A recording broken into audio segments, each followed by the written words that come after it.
7-3. 10 minutes before 8 is the time. We'll come to more of your views. And who is the greater transgressor in the terrible case of Nicola Bulley?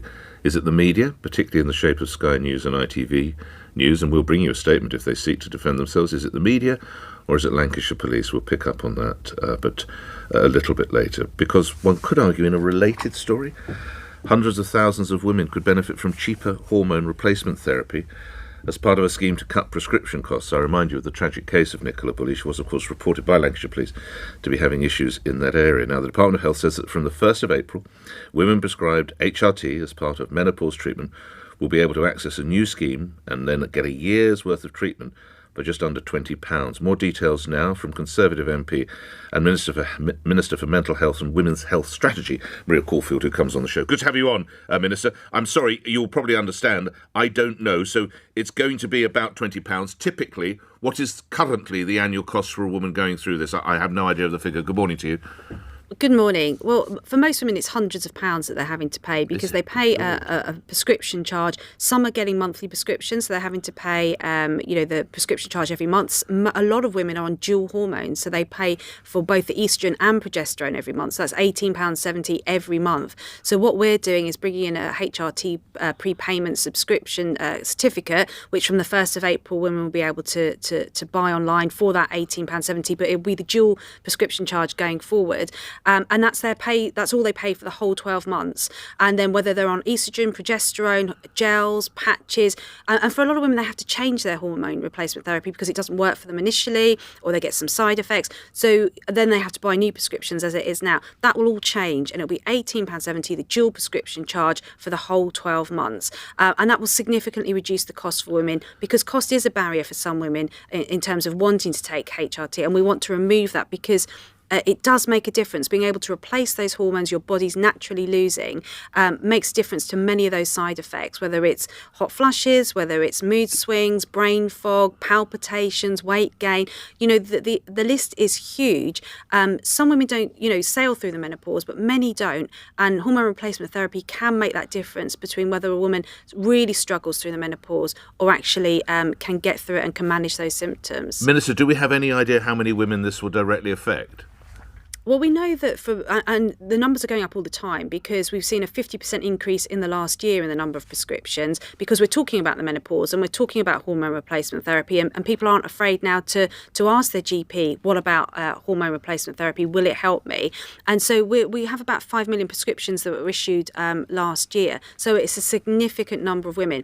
And the menopause, it goes from the perimenopausal phase in the early 40s right through to your 50s. So we're not talking about women suffering for days, weeks or months. We're talking about women suffering for years. So this announcement will not just help a significant number of women, but it will help them over a long period of time where currently they're often suffering in silence. So we want to say to women, we recognise the menopause as an issue and we want to help. I mean, for all the wrong reasons, you'll be aware the menopause is very much in the headlines at the moment, given the tragic case up in Lancashire.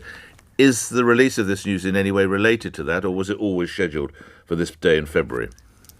So for April, for the 1st of April. No, the announcement, Minister. Yeah. Because it does seem it's very relevant with Nicola Bulley and the report from Lancashire Police that the poor woman was experiencing the sort of problems that you've just actually mentioned. I'm wondering whether that was to do with the timing of this announcement, not the implementation, but the timing. Yeah, no, absolutely. We had this planned already, and obviously the tragic case of Nicola, just highlights how important this issue is. But we have to announce it now because we want women to be ready from the 1st of April. And what we're saying to women is if you're currently on a prescription, maybe a 3-month prescription at the moment, don't just buy your certificate on the 1st of April because it only lasts for 12 months. Wait till your prescription's coming to an end. Then you can buy it online. Then from then onwards, you won't be paying anything. You'll have bought your certificate and you show it to the pharmacy and they'll hand over your medication. So we do need this lead-in time to get women ready so that they're aware of this change that's coming. OK, well done on that, and I think a lot of relief to a lot of women. While I have the benefit of you on the line, just a couple of other questions. It's always a pleasure to have you, but I note that the last few occasions you and I have been speaking, there's been industrial action brewing within the health service. You'll be aware the junior doctors now look like they're going on strike for 3 days in March.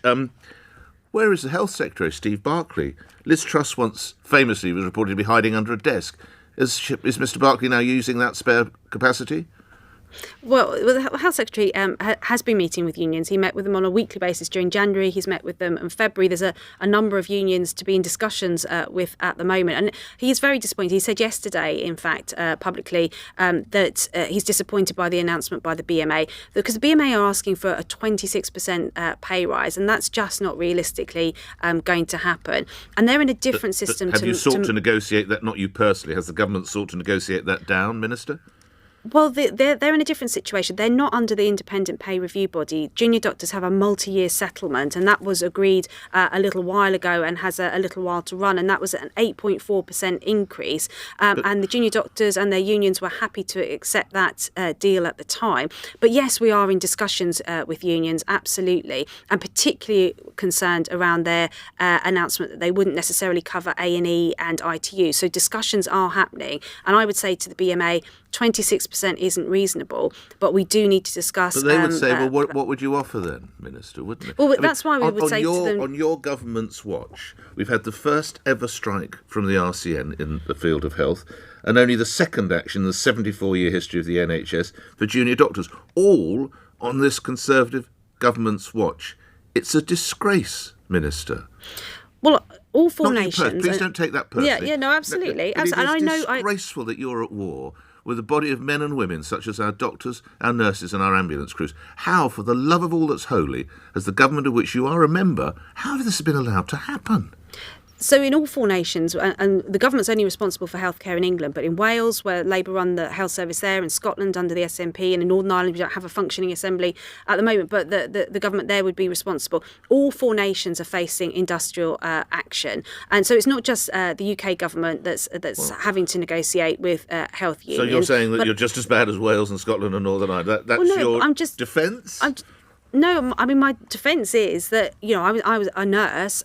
It's a difficult job working in the health service. We understand that working conditions are very tough and have been the toughest they've ever been in the last 2 years with COVID, recovering from COVID. We've had a very difficult winter. They're long working hours. They're difficult conditions at the best of times, and pay is an issue. And that's why I would say to whether it's the RCN or whether it's the BMA, we need to get round the table to negotiate pay awards. But striking doesn't help that, and it actually puts patients at risk. So my plea would be for them to discuss pay with us, because the door is open, particularly on nurses' pay for this forthcoming year. In Scotland, the RCN have called off strikes in Scotland because they're ready to talk about pay from April. That's exactly what we're offering the RCN. And I would say to Pat Cullen, who I have a lot of respect for, please give England the same offer as they're doing in Scotland. Come and talk to us about pay from April, because the door is open and we want to negotiate.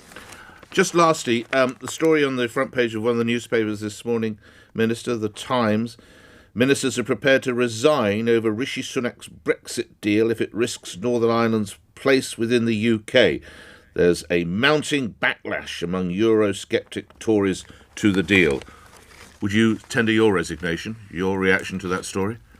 Well, I think there's a lot of speculation. There isn't a deal on the table at the moment, so I haven't seen a deal, but the Prime Minister has negotiated, because the Northern Ireland Protocol is not working for Northern Ireland right now. We know that it's separated from the rest of the United Kingdom in a number of ways, thanks to the protocol, and that needs to be addressed, and that's why the Prime Minister is, making this a priority area, and he's meeting with the DUP, he's meeting with Irish politicians, EU politicians, to try and resolve this, because let's not pretend the current situation is helpful in Northern Ireland, because that is why they've got no functioning assembly, because they can't agree on the protocol. So the Prime Minister is absolutely right to try and get this resolved.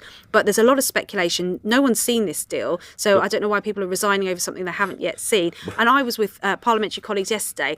Actually, it wasn't high on the list of topics of discussion. So I think there's a lot of speculation to try and get us back to the Brexit days. And I genuinely don't think that's something that we're going to see.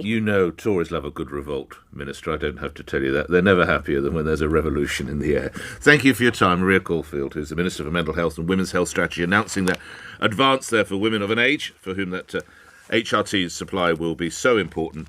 That comes in as April the 1st. You'll be paying just under £20. OK, a little bit late to the news. We'll come back to our conversation, by the way, concerning the doctor's strike. But 8 o'clock, latest LBC News headlines.